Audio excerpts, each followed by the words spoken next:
فارسی کا ایک مصرع ہے کہ قدر گوہر شاہ دانت یا بدانت گوہری، ہیرے جواہرات کی قدر و قیمت یا بادشاہوں کو معلوم ہوتی ہے جو ان میں کھیلتے ہیں، اور یا یہ کہ جوہری کو جو ان کا کاروبار کرتا ہے، جانتا ہے، پہچان ہے، پرکھتا ہے۔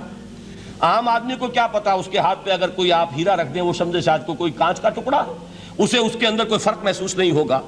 قدر گوہر شاہ دانت یا بدانت گوہری، کہ ہیرے جواہرات جو ہیں ان کی قدر و قیمت کا اندازہ یا بادشاہوں کو ہوتا ہے یا جوہری کو ہوتا ہے۔ تو قرآن مجید کا عظمت کا صحیح ادراک یا اللہ کو ہے یا محمد الرسول اللہ کو ہے صلی اللہ علیہ وسلم۔ باقی جو کچھ دنیا دیکھتی ہے وہ تو وہ ظاہر کا ایک پہلو ہے، وہ تاریخی حقائق ہیں جو میں نے آپ کے سامنے رکھے۔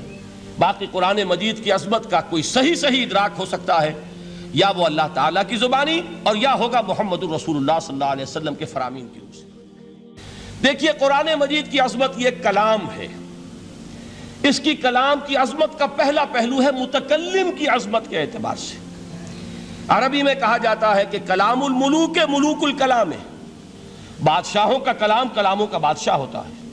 بادشاہ جب گفتگو کرے گا معلوم ہوگا شاہانہ انداز ہے، ایک کوئی بھکاری گفتگو کرے گا یا کوئی گجرا گفتگو کرے گا، سبزی فروش کرے گا، کوئی مچھلی فروش کرے گا، ہر ایک کا پتہ چل جائے گا کہ کون بولا، وہ جس کو کہتے ہیں کہ تانت بازی راگ پایا۔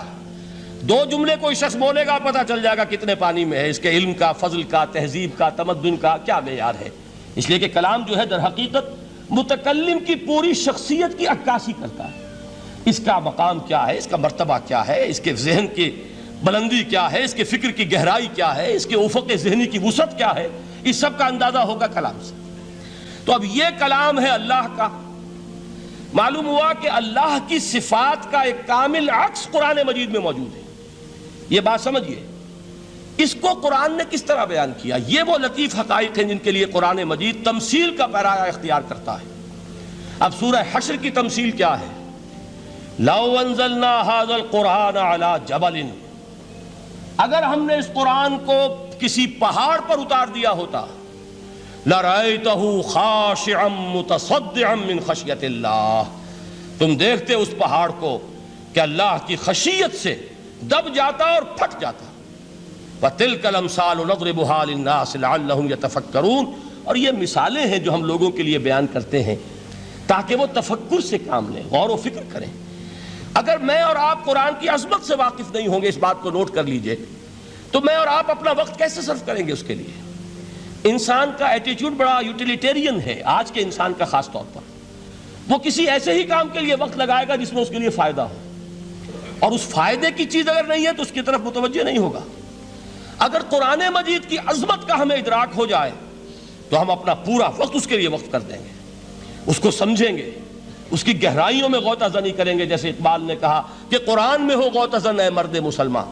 لیکن اگر یہ کہ اس کی عظمت کا ادراک نہ ہوا تو بس یہ کہ کبھی اتفاق ہو گیا کہ کھول لیا اور اس کو پڑھ لیا، پڑھ بھی لیا بغیر سمجھے، اور اس کا ثواب کسی اور کو پہنچا دیا، وہ آج حصول ثواب بھی نہیں رہا، ایصال ثواب ہی رہ گیا ہے۔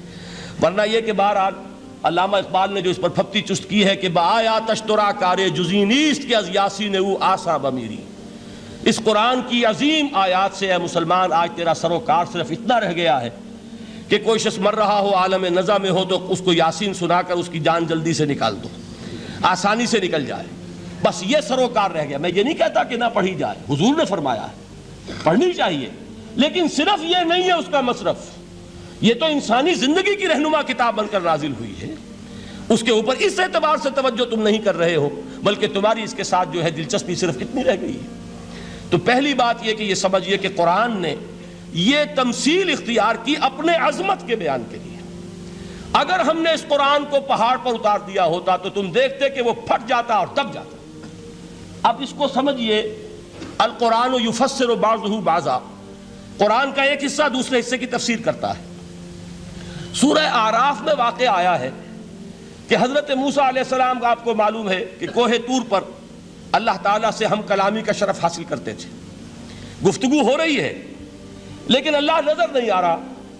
اب اس کو اپنے اوپر طاری کیجئے کہ صاف سامنے آتے بھی نہیں، صاف چھپتے بھی نہیں۔ یہ جو صورتحال تھی کہ اگر کسی کی آپ آواز سن رہے ہیں، کلام سن رہے ہیں، سامنے نہیں آ رہا، تو آپ کے دل میں خواہش پیدا ہوگی کہ ذرا سا یہ پردہ بھی اٹھا دیا جائے، مجھے دیدار بھی حاصل ہو جائے۔ لہذا سورہ اعراف میں ہے جب کئی بار یہ شرف ہم کلامی حاصل ہوا اللہ سے، تو حضرت موسیٰ علیہ السلام نے بڑی ہمت سے کام لیا، بڑی جرت کی اور درخواست کر دی، رب ارنی انظر الیک، یہ جو پردہ بیچ میں حائل کیا ہوا ہے پروردگار، تو میرا شوق دیکھ، میرا اشتیاق دیکھ، تو مجھے ذرا دیدار بھی عطا ہو جائے۔ اس پر کیا بات کہی گئی؟ لن ترانی، موسیٰ تم مجھے ہرگز نہیں دیکھ سکتے، تم اس جسد ظاہری کے ساتھ، اس جسد مادی کے ساتھ، ان عنصری آنکھوں سے میرا دیدار نہیں کر سکتے۔ ولیکن انظر الی الجبل، دیکھو ہم تمہیں ایک مثال دیے دیتے ہیں، ذرا اس پہاڑ کی طرف دیکھو، ہم اپنی ایک تجلی اس پر ڈالیں گے، فَإِنِ اسْتَقَرَّ مَكَانَهُ فَسَوْفَ تَرَانِي، اگر وہ پہاڑ ہماری تجلی کو جھیل جائے، تحمل کر لے، تو تم بھی سوچنا کہ شاید ہمیں دیکھ سکو۔ اس کے بعد ہوا کیا؟ فَلَمَّا تَجَلَّى رَبُّهُ لِلْجَبَلِ جَعَلَهُ دَكًّا وَخَرَّ مُوسَىٰ صَعِقًا، جب اللہ تعالیٰ نے پہاڑ پر اپنی ایک تجلی ڈالی تو وہ پہاڑ جو ہے پھٹ گیا، اور موسیٰ، اب دیکھیے براہ راست تجلی موسیٰ پر نہیں ہے، یہ انڈائریکٹ مشاہدہ ہے تجلی ربانی کا، کہ جو پہاڑ پر ہوئی ہے، اور پہاڑ کی جو کیفیت ہوئی ہے اس کے مشاہدے سے حضرت موسیٰ بے ہوش ہو کر گر گئے۔ وَصَعِقَ مُوسَىٰ خَرَّ مُوسَىٰ صَعِقًا، یہ ہے وہ مثال جو یہاں دی ہے قرآن کے لیے۔ لَوْ أَنزَلْنَا هَذَا الْقُرْآنَ عَلَىٰ جَبَلٍ لَرَأَيْتَهُ خَاشِعًا مُتَصَدِّعًا مِّنْ خَشْيَةِ اللَّهِ، نتیجہ کیا نکلا؟ انفر کیجئے، استدلال، استنتاج، نتیجہ یہ نکلا کہ جو تاثیر تجلی ذات ربانی کی ہے وہی تاثیر کلام ربانی کی ہے، صرف یہ ہے کہ ہمیں اس کا شعور نہیں، ہمیں اس کا ادراک نہیں۔ یہ بالکل ذات کی تجلی کی جو تاثیر تھی وہی قرآن خود بیان کر رہا ہے کہ اس کلام ربانی کی بھی۔ اس کو بھی علامہ اقبال نے خوب کہا ہے، فاش گویم آنچ در دل مزمرست، صاف کہہ دیتا ہوں جو کچھ میرے دل میں ہے، این کتابیں نیست چیزیں دیگرست، اسے کتاب نہ سمجھ بیٹھنا قرآن کو، یہ کتاب نہیں ہے، کچھ اور ہے۔ کچھ اور کیا ہے؟ مثل حق پنہاؤ ہم پیداستو، زندہ پائندہ گویاستو، یہ تو جیسے اللہ تعالیٰ کی ذات ہے، مثل حق، ذات حق سبحانہ و تعالیٰ کی طرح یہ زندہ ہے، پائندہ ہے، مثل حق پائندہ گویاستو، یہ جو ہے زندہ ہے، یہ متکلم ہے، کلام نہیں ہے۔ کل صفات ربانیہ جو ہیں ظاہر اور باطن، مثل حق پنہا، ظاہر و پنہا، اور حی و قیوم جیسے اللہ کی ذات ہے، وہی صفات اس کلام کی ہیں۔ اور اس کے بعد وہ شعر آیا تھا جو میں پہلے سنا چکا ہوں، چوں بجاں در رفت جاں دیگر شود، جب یہ قرآن کسی انسان کے اندر سرایت کر جاتا ہے، اس کے دل پر نازل ہوتا ہے۔ دیکھیے یہ الفاظ آپ کو کہیں اور نہیں ملیں گے۔ میرے نزدیک جہاں علامہ اقبال اس دور میں قرآن کی عظمت کا سب سے بڑا ثبوت ہے، وہاں عظمت قرآنی کے سب سے زیادہ واقف اور اس کا سب سے زیادہ شعور رکھنے والے بھی علامہ اقبال ہیں۔